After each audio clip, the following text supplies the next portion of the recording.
How's it going?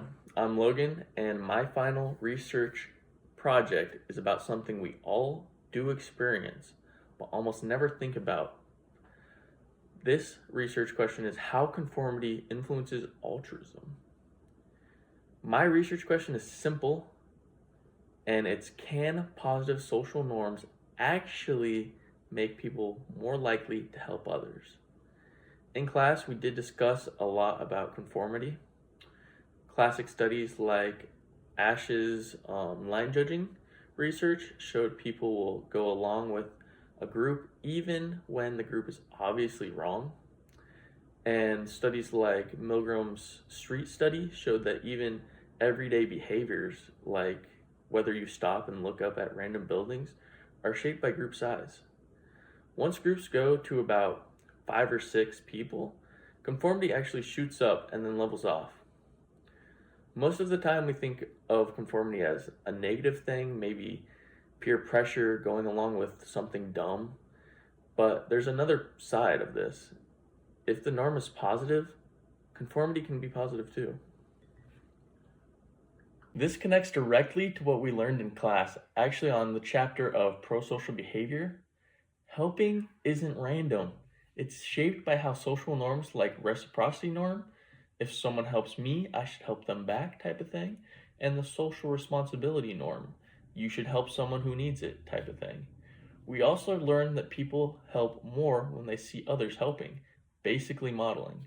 So even before I looked into outside sources, in-class material already suggested that altruism spreads through social influence. So, one outside study that shaped my project is Nook 2016.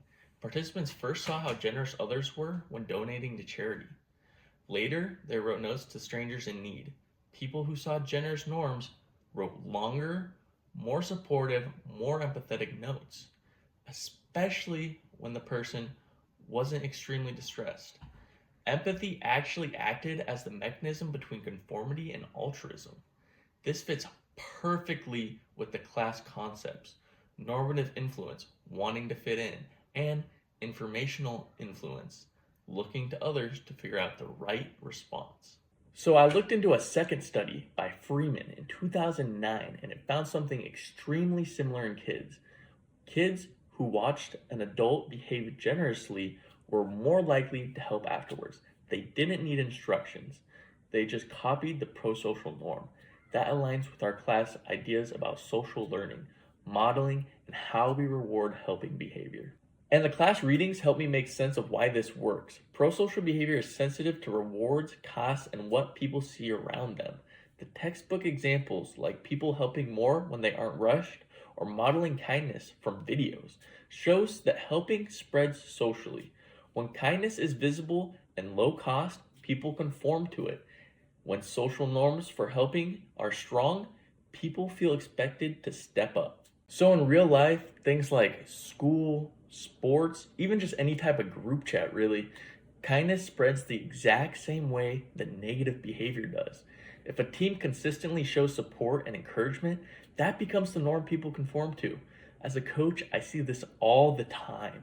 If a player goes down and an athlete jumps in to help them up, suddenly there's 5 more to jump in. That's conformity working in a good direction. Overall, my project uses all of this to show altruism doesn't just appear out of nowhere.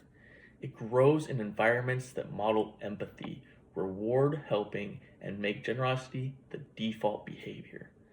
When we understand how conformity works, we can design spaces where kindness becomes contagious. Thank you for listening to my elevator pitch.